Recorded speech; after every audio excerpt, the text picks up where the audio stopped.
California evokes images of tech billionaires and Hollywood moguls, but the true architects of power in this state operate in the shadows. They shun magazine covers, avoid interviews, and remain absent from social media. Yet, they own the hotels where you sleep, the service stations where you refuel, the software powering your hospitals, and even the land beneath your home. And chances are, you've never heard their names. Prepare to uncover the hidden dynasties silently acquiring unprecedented wealth and influence across California. Today, we're counting down the 10 richest Indian families who control an empire so vast, it will challenge everything you thought you knew about wealth in this country. Our countdown begins with the Shriram family. In the late 1990s, a quiet Indian-American man named K.R. Shriram made a pivotal move. He wrote a check for $250,000. The recipient was a fledgling company, devoid of revenue, product, or customers, yet brimming with potential. Its founders were two Stanford graduate students, working out of a garage, armed with a revolutionary idea for organizing the internet. That company, of course, was Google. Born in Chennai, India, Shriram earned a mathematics degree from Loyola College before venturing to the United States. There, he worked directly for Jeff Bezos during Amazon's nascent years. Upon leaving Amazon, he didn't seek retirement. Instead, he sought the next Bezos, finding two in Larry Page and Sergey Brin. That initial $250,000 investment blossomed into a stake worth hundreds of millions. Today, K.R. Shriram serves on the board of Alphabet, Google's parent company, while his venture firm, Sherpalo Ventures, based in Menlo Park, California, continues to discreetly fund the next wave of technology companies. His net worth, estimated at $3 billion as of 2025, only tells part of the story. Shriram didn't merely profit from Google, he was instrumental in shaping its foundational decisions, culture, and strategic direction. This is the company that now commands over 90% of global internet search. He remains largely unknown to the public, a deliberate choice. While Google's founders ascended to cultural icon status, Shriram became something arguably more crucial, the invisible hand guiding the engine of the modern internet. His quiet $61 million donation to Stanford University further exemplifies this family's modus operandi, not loud, not flashy, but profoundly impactful and enduring. Next, we delve into the story of the Wadhwani family. Romesh Wadhwani was born in Karachi, just 10 days after India gained independence, a city that would soon become part of a new nation. His family was forced to flee during the tumultuous 1947 partition. As a child in Mumbai, he contracted polio. Statistically, his path to becoming one of the world's most powerful technology investors seemed improbable, yet that is precisely what he achieved. Wadhwani pursued electrical engineering at IIT Bombay, then earned his PhD from Carnegie Mellon University. For decades, he built, sold, and dominated the enterprise software landscape. In 2000, his company, Aspect Development, was acquired for $9.3 billion, marking it as the largest software acquisition in history at the time. He then established Symphony Technology Group, a private equity firm in Palo Alto, California, which discreetly acquired 36 enterprise software companies. This portfolio grew to $2.5 billion in combined revenue and employed 15,000 people, notably including SurveyMonkey. But Wadhwani's ambition didn't stop there. At an age when many billionaires are focusing on philanthropy or public speaking, he made a defining wager on his legacy. He personally committed $1 billion of his fortune to create Symphony AI, an enterprise artificial intelligence company. This venture targets sectors often overlooked by others, such as manufacturing floors, retail supply chains, financial crime detection, and healthcare diagnostics. He funded this endeavor himself, without external investors or a venture fund. With a current net worth of approximately $5 billion, he manages his empire from a mansion in Los Altos, California, often working 70 to 80 hours a week. A signatory of the Gates-Buffett Giving Pledge, he was also appointed by President Obama to the board of the Kennedy Center. Despite these immense accomplishments, his name remains largely unknown in California, a testament to his deliberate pursuit of privacy. Our eighth entry is the Arora family. In 2023, Nikesh Arora, an Indian-American CEO, became the highest-paid executive of Indian origin in the United States, earning over $150 million in a single year. His remarkable achievement stemmed from transforming a struggling cybersecurity firm into the planet's most formidable security operation. Born into an army family in northern India, Arora's childhood was defined by discipline. He studied engineering at IIT Bhu before moving to America, where he earned an MBA from Northeastern University and a master's in finance from Boston College. His career then led him to Google, where he held senior executive roles for nearly a decade, eventually catching the eye of SoftBank, one of Asia's most powerful investment firms. He joined SoftBank as its president and heir apparent. In 2016, Arora departed SoftBank to take the helm of Palo Alto Networks, a California-based cybersecurity firm that, while solid, lacked market dominance. What he built next was revolutionary. Under Arora's leadership, Palo Alto Networks evolved from a single-product firewall company into a comprehensive cybersecurity platform. Today, it secures governments, hospitals, banks, and Fortune 500 companies worldwide, setting the gold standard for modern cybersecurity in the age of artificial intelligence. Headquartered in Santa Clara, California, Palo Alto Networks now boasts a market capitalization in the tens of billions. Arora's personal net worth is approximately $1.4 billion, yet his economic influence and the critical infrastructure he oversees are exponentially larger. He is, in essence, the unelected general of California's cyber army. At number 7, we recognize the Olal family. Consider this: every time you interact with ChatGPT, every medical record processed by a data center, every real-time fraud algorithm executed by a financial institution, somewhere in that intricate chain, hardware operates at extraordinary speeds, moving immense volumes of data. There's a high probability it's running on a network meticulously crafted by Jeshri Ulal's company. Ulal was born in London, grew up in India, and completed her education in the United States, earning a degree from San Francisco State University and an MBA from Santa Clara University. Her career began at Cisco Systems, where she dedicated nearly 2 decades to mastering networking infrastructure. This invaluable experience prepared her for the defining move of her legacy. In 2008, she became CEO of Arista Networks, an obscure networking company based in Santa Clara, California. She inherited a niche business and transformed it into the very spine of modern computing. Arista Networks supplies the high-speed, ultra-low latency networking hardware that fuels hyperscale data centers, the colossal server farms operated by tech giants like Microsoft, Amazon, Meta, and Google. As the artificial intelligence revolution dramatically increased demand for data center capacity, Arista's role became indispensable, a fact reflected in its stock performance. Since Olal took charge, Arista Networks has generated exceptional returns, enriching early investors. Her personal stake in the company contributes to her net worth of approximately $4.5 billion, making her the sole female Indian-American billionaire on this list. She is known for her extreme privacy, avoiding reality shows, podcasts, and celebrity circles.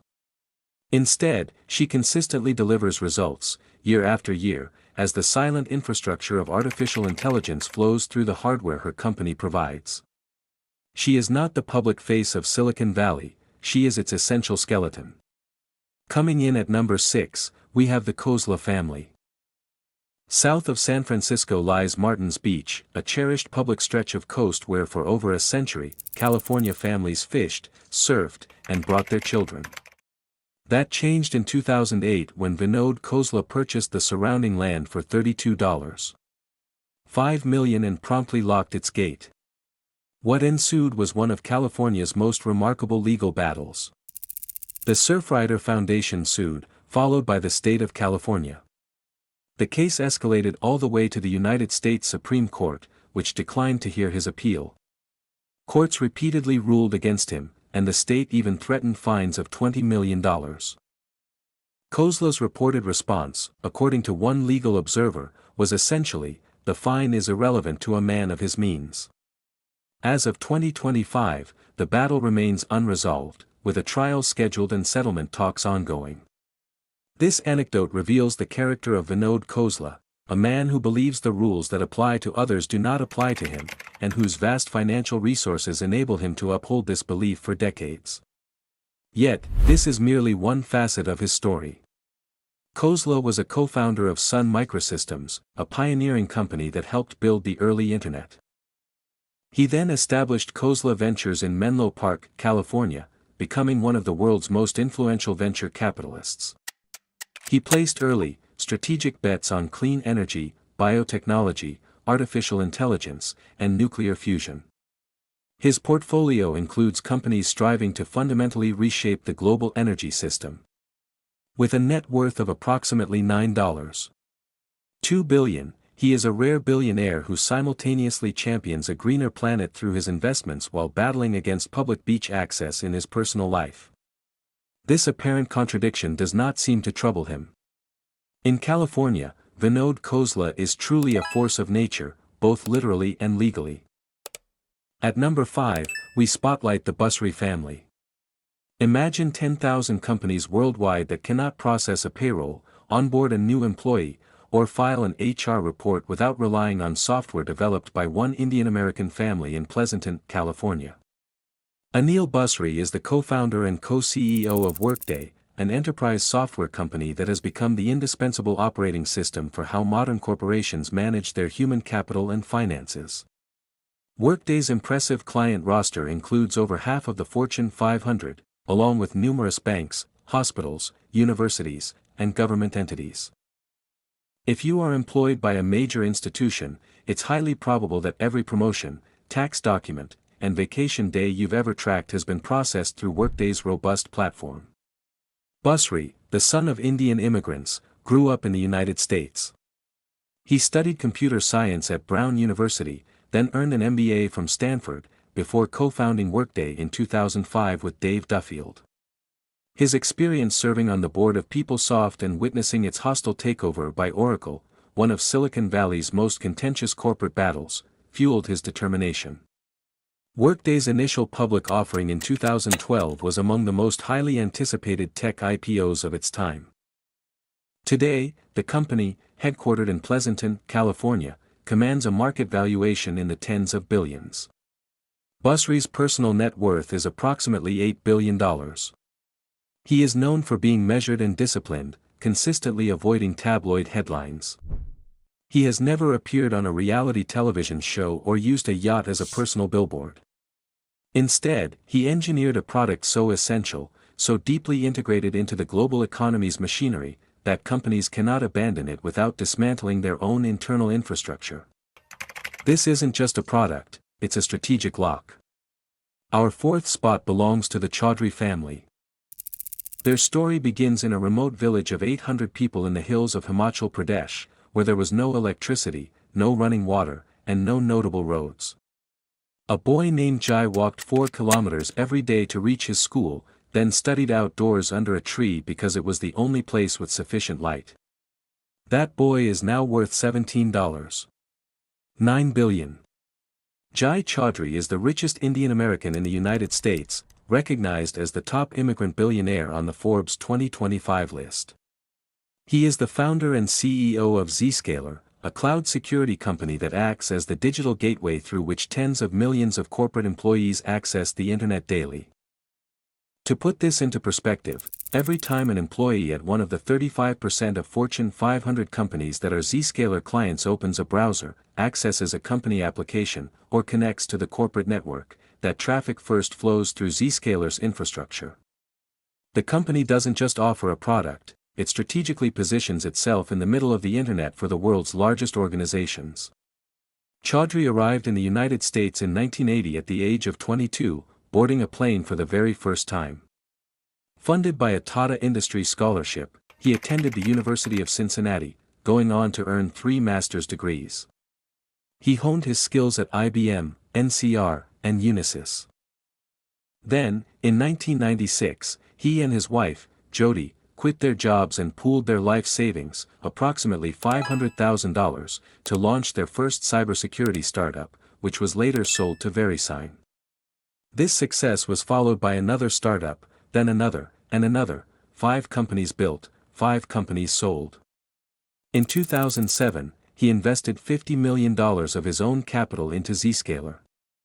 The company went public in 2018 in what was one of the year's most anticipated tech IPOs. Chaudhry and his family retained roughly 40% of the company. He lives modestly, without a fleet of yachts or supercars, and still travels commercially. He has publicly stated that he has no attachment to money, believing that the mindset developed from growing up in poverty, where money was simply never available to become attached to, is precisely what made him fearless enough to build an empire. His company now secures the digital infrastructure for global giants like Coca-Cola, Siemens, the City of Los Angeles, Air France, and Fannie Mae. He employs thousands across California, making him the most powerful Indian American in the state, yet his name remains largely unknown to most Californians.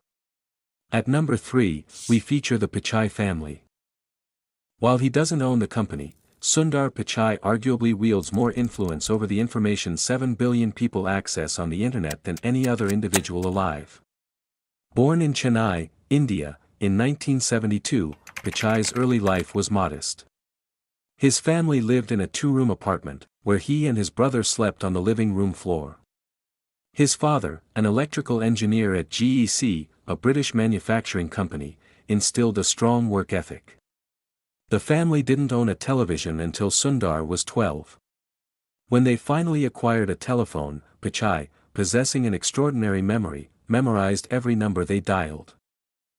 His academic brilliance earned him a scholarship to IIT Kharagpur, one of the world's most selective engineering institutions.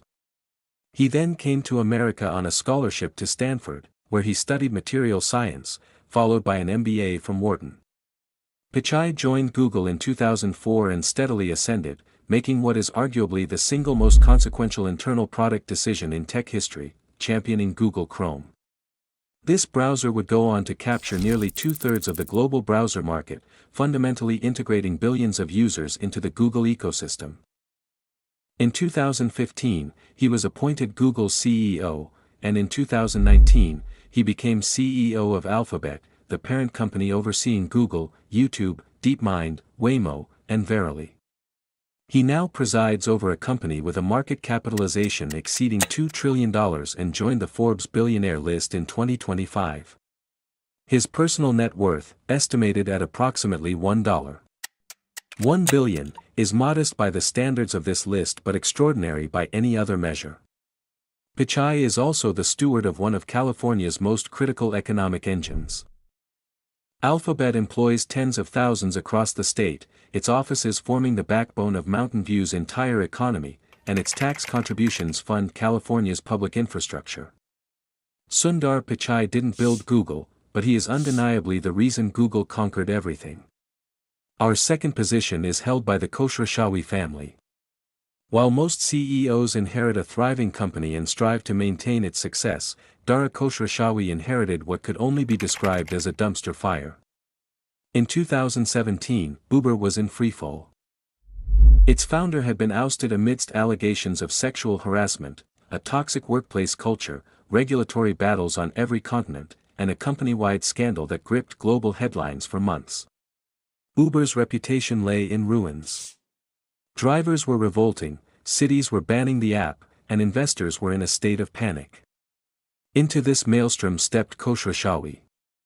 Born in Tehran, Iran, he belonged to a prominent Iranian business family that fled to the United States after the 1979 revolution, arriving when he was 9 years old. His father courageously rebuilt their lives from scratch. Dara attended Brown University, graduating with honors in economics, and eventually ascended to the pinnacle of Expedia, leading the travel giant for over a decade and delivering explosive shareholder returns. When the Uber board came calling, conventional wisdom suggested declining the offer due to the enormous risks and the years of cultural cleanup required. Khosrowshahi, however, said yes. What followed was one of the most remarkable corporate turnarounds in American business history. He systematically dismantled the toxic internal culture, guided Uber through a landmark IPO in 2019, and masterfully steered the company through the COVID-19 pandemic. When ride-hailing revenue plummeted, he aggressively pivoted towards Uber Eats, which became a vital lifeline. Crucially, he led Uber to profitability for the first time in its history. Today, Uber is headquartered in San Francisco, California, boasting a market capitalization exceeding $150 billion, surpassing Ford and General Motors combined. Operating in 70 countries, it has fundamentally reshaped how cities function, how people move, and how restaurants survive. Khosrowshahi's personal net worth is approximately $1.6 billion, but his economic footprint in California, encompassing jobs, tax revenue, and the very infrastructure of urban mobility, is exponentially larger. He didn't build Uber, he saved it, and in doing so, became one of the most consequential business leaders in the state's history. Finally, at number 1, we uncover the extraordinary story of the Patel dynasty. In 1942, a Gujarati farm worker with only a 4th-grade education and no legal immigration status stepped into a rundown, 32-room hotel in Sacramento, California. The Japanese-American woman who owned it had just been forced into a wartime internment camp. He leased the hotel for $350 down and $75 a month. He had no prior hospitality experience, no business background, and spoke only survival English. His name was Kanji Manchu Desai, and what he initiated that day in Sacramento is arguably the single greatest wealth creation story in California's history, perhaps even in the history of American immigration. Today, the Patel dynasty, descended from the Gujarati community Desai personally mentored, financed, and recruited, owns over 60% of all hotels and motels in the United States. This isn't just a significant portion, it's the majority of the entire country's hotel sector. The empire they built is valued at an astonishing $370 billion, employing 4 million people, all stemming from one undocumented man and a $350 deposit in Sacramento. Desai was more than just a businessman, he was an architect of community. After leasing his first hotel, he moved to San Francisco's Hotel Goldfield, which became a de facto headquarters and a safe landing pad for every new Gujarati immigrant arriving in California with nothing. He provided food, housing, and interest-free handshake loans, requiring no collateral or repayment schedule. His constant, singular piece of advice: if you are a Patel, lease a hotel. By 1954, he had personally helped nearly 30 families enter the hospitality business. Each of those families, in turn, assisted the next, forging a powerful chain of trust that became an economic machine. The business model was brilliant in its simplicity. A distressed roadside motel in the early 1970s could be acquired for around $40,000, precisely the threshold required for an immigrant to qualify for U.S. permanent residency under business investment rules. The motel often included attached living quarters, eliminating separate rent. Family members formed the entire labor force, meaning no payroll or external staffing costs. Profits were reinvested, properties improved, sold at a premium, and larger properties were acquired, repeating the cycle. Initially, banks and insurance companies often refused them, falsely assuming immigrant owners would commit arson for payouts. Racial discrimination was a constant challenge, with guests sometimes walking out upon seeing a brown face behind the counter. After September 11, some Patel owners even displayed "American-owned" signs in their windows to endure the hostility. Yet, they persevered. By the 1980s, Gujarati Patel families dominated California's hotel corridor. By the 1990s, they had become the single largest ethnic group in the entire U.S. hotel industry, owning not just roadside motels, but major brands like Holiday Inn, Comfort Inn, Marriott, Hilton, and Sheraton.